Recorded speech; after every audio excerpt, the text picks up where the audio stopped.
Hai teman-teman, Assalamualaikum warahmatullahi wabarakatuh. Berjumpa lagi dengan saya, Guru Gaul. Kali ini kita akan belajar bersama tentang materi Kingdom Animalia. Namun sebelumnya, jangan lupa kita berdoa dahulu ya. Semoga diberikan kelancaran. Amin. Al-Fatihah.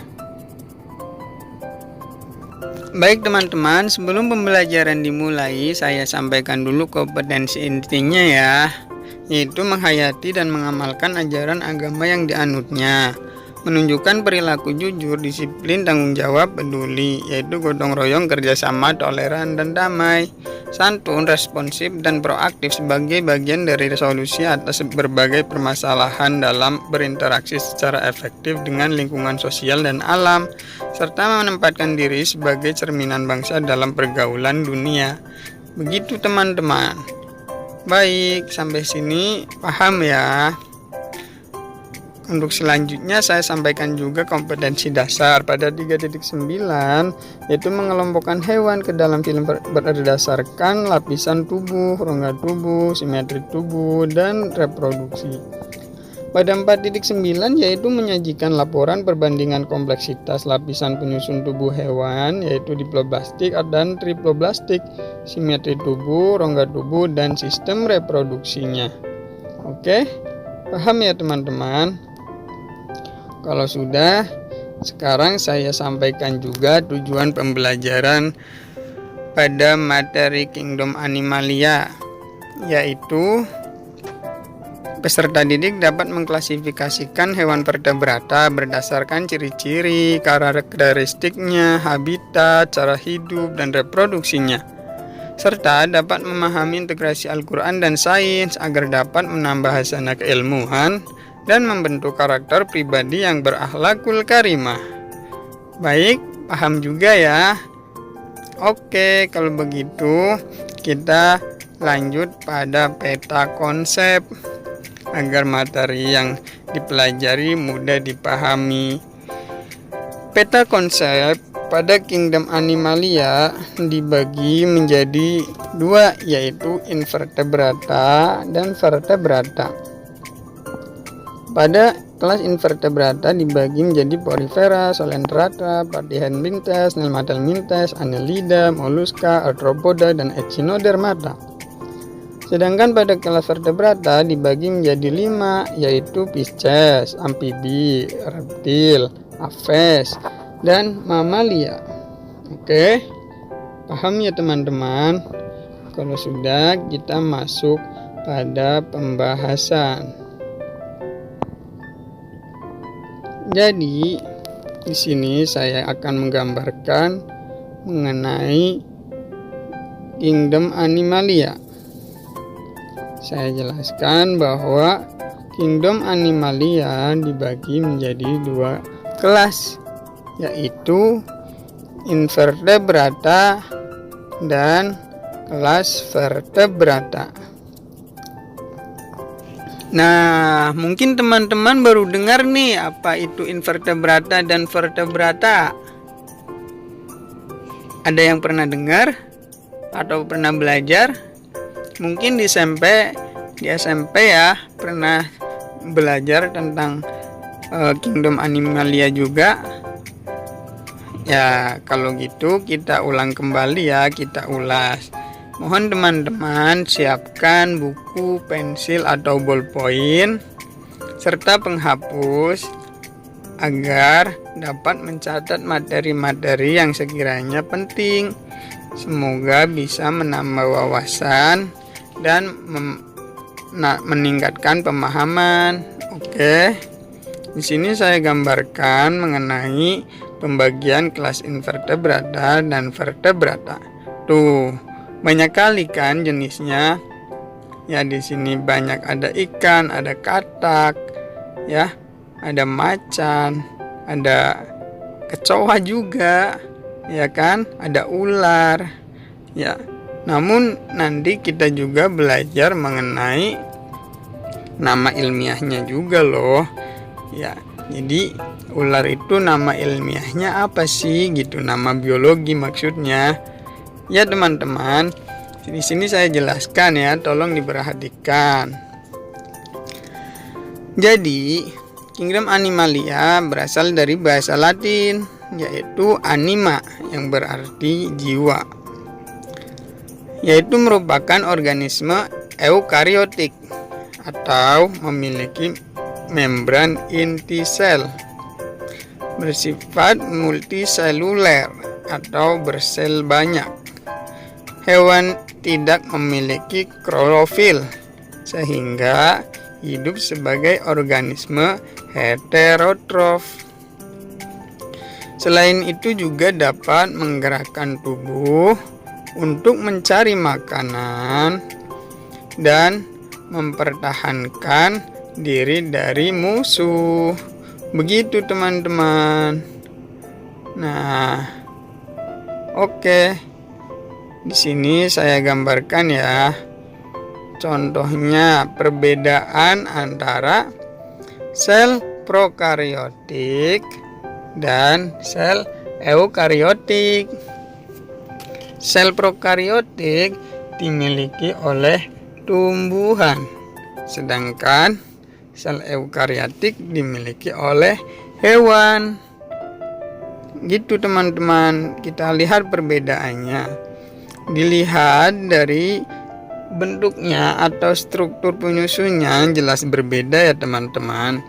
Dari bentuknya di sini pada sel prokariotik yang dimiliki oleh tumbuhan atau plantae terlihat lonjong ya, seperti ada ekornya ya, tersusun dari bagian kapsul, dinding sel, membran sel, sitoplasma, ribosom, plasmid, bili, flagellum, nukleid. Sedangkan pada sel eukariotik ya strukturnya berbeda, bentuknya nggak simetris ya gitu teman-teman. Baik, kita di sini akan dijelaskan lebih detail. Jadi pada Animalia itu tidak memiliki dinding sel yang menyokong tubuh dengan kuat seperti yang dimiliki tumbuhan dan fungi. Teman-teman tahu kan, tumbuhan dan fungi ya memiliki akar yang berfungsi untuk menyokong atau menopang batang tumbuhan ya, agar tidak jatuh. Ya kalau jatuh nanti mati. Begitu kan? Oke. Beda dengan hewan. Hewan tidak memiliki dinding sel yang menyokong tubuh dengan kuat. Oke teman-teman, tubuh multiseluler hewan dipertahankan tetap utuh oleh protein struktural. Hewan memiliki dua jenis jaringan ya, yang bertanggung jawab atas pengamatan impuls dan pergerakan, yaitu jaringan saraf dan jaringan otot. Hewan juga ada yang bereproduksi secara seksual dan aseksual. Sini terlihat jelas perbedaan pada jaringan hewan dan tumbuhan ya teman-teman. Jadi jaringan pada hewan lebih banyak ya. Ada jaringan epitel, jaringan saraf, jaringan otot, dan lain sebagainya. Baik teman-teman, pada bab ini Kingdom Animalia kita hanya akan membahas pada kelas vertebrata ya. Oke, kalau gitu saya jelaskan apa sih itu vertebrata. Vertebrata itu berasal dari bahasa Yunani teman-teman, yaitu vertebrae, yang berarti bertulang belakang. Vertebrata merupakan suatu anak filum dari chordata, yaitu yang memiliki sumbu saraf atau otak dan tubuhnya dilengkapi oleh rangka dalam atau endoskeleton, yaitu berupa tulang belakang. Secara filogeni, munculnya vertebrata dapat diruntut dari chordata ya. Ciri umum chordata adanya sefalisasi, tubuh simetri bilateral, kondisi triploblastik, selom segmentasi yang bersifat metameri. Chordata ada yang notokord, adanya notokord chorda dorsalis yang berupa struktur batang fleksibel memanjang dari bagian posterior tubuh yang menggambarkan skeleton aksiale primitif, vekord, dan celah insang variangle pada masa perkembangan embrionik. Bisa kita lihat ya. Jadi vertebrata itu merupakan hewan yang memiliki tulang belakang. Begitu teman-teman. Ya, seperti sapi memiliki tulang belakang ya. Oke teman-teman. Selanjutnya ciri spesifik subfilum vertebrata adalah notochord digantikan oleh ruas-ruas tulang belakang atau kolumna vertebralis dan kranium yang membungkus otak. Vertebrata juga memiliki endoskeleton, kerangka atau kerangka dalam ya, yang tersusun atas tulang keras maupun tulang rawan. Vertebrata juga memiliki anggota badan yang berfungsi sebagai alat gerak, misalnya sirip, ekor, kaki, dan tangan yang tersusun dari otot dan tulang. Memiliki 2 pasang rahang kecuali pada agnatha ya. Sistem peredaran darahnya tertutup, alat ekskresinya berupa ginjal. Sedangkan sistem pencernaannya sudah lengkap, alat pernafasan berupa insang dan paru-paru. Begitu. Vertebrata memiliki alat kelamin terpisah atau hermafrodit. Fertilisasinya secara eksternal atau internal. Begitu paham kan teman-teman? Adapun karakteristik hewan vertebrata yaitu 1. Vertebrata itu karakteristiknya memiliki tulang belakang. 2. Memiliki tulang tang terentang dari kepala sampai ekor. 3. Memiliki notochord. Memiliki tubuh berbentuk simetri bilateral. Memiliki rahang 2 pasang kecuali agnatha.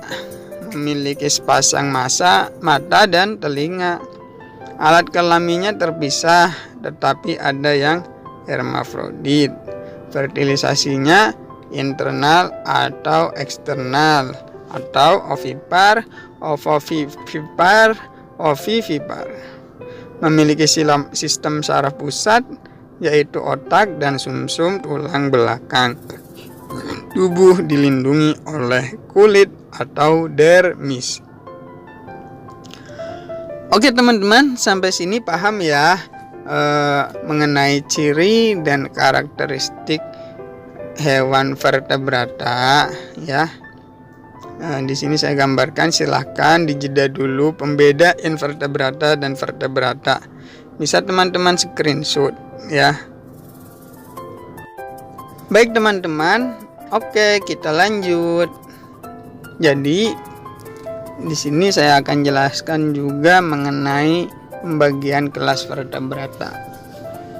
Vertebrata dibagi menjadi 5 kelas, yaitu yang pertama Pisces, kedua amfibi, ketiga reptil, yang keempat aves, dan yang kelima mamalia.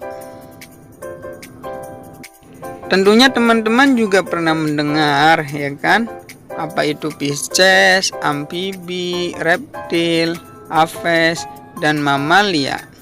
Di sini saya contohkan. Pisces itu ada ikan, amfibi itu ada katak, reptil ada ular, aves ada burung, mamalia ada singa. Ya, dari penggambar ini semoga teman-teman bisa paham ya. Baik teman-teman, selanjutnya integrasi nilai Islam. Jadi materi tentang kingdom animalia sebenarnya sudah dijelaskan teman-teman dalam Al-Quran ya. Banyak sekali ayat-ayat Al-Quran yang membahas tentang dunia hewan loh ya. Untuk itu kita sebagai umat Islam harusnya tahu ya dan bisa menghayati serta mengamalkan dari ayat-ayat Al-Quran tersebut.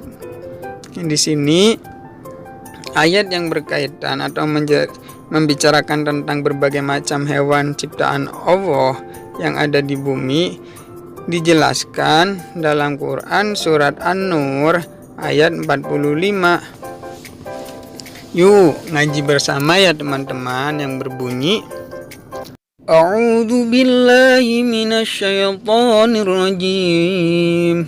Bismillahirrahmanirrahim. Wallahu khalaqa kulla dabbatin mimma wa minhum man yamshi 'ala batnihi wa minhum man yamshi 'ala rijlaini wa minhum man yamshi 'ala arba'. Yakhluqu wallahu man yasha. Innallaha ala kulli syai'in qadir.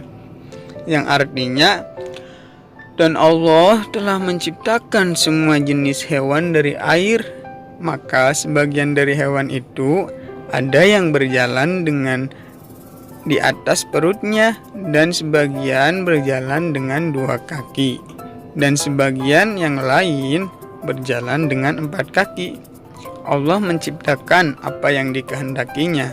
Sesungguhnya Allah Maha Kuasa atas segala sesuatu. Quran surat An-Nur ayat 45. Dari ayat tersebut menegaskan kepada kita sebagai manusia bahwa Allah Subhanahu wa Ta'ala telah menciptakan makhluk berupa hewan yang semuanya diciptakan dari air.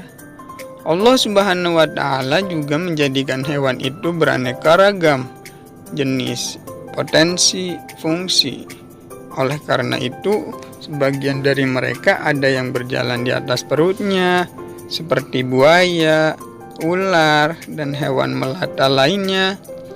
Dan ada juga loh sebagian yang berjalan dengan 2 kakinya seperti ayam, dan yang berjalan dengan 4 kakinya seperti kambing, kerbau, sapi, dan lain-lain.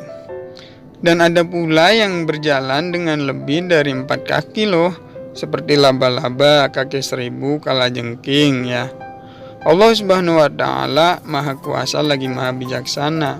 Karena itu kita sebagai hambanya harus memperbanyak bersyukur ya atas ciptaan dan keagungan serta kebesaran Allah Subhanahu wa Ta'ala dengan cara menjadi pribadi yang baik yang melestarikan alam semesta dan saling mengasihi sesama makhluk ciptaan Allah.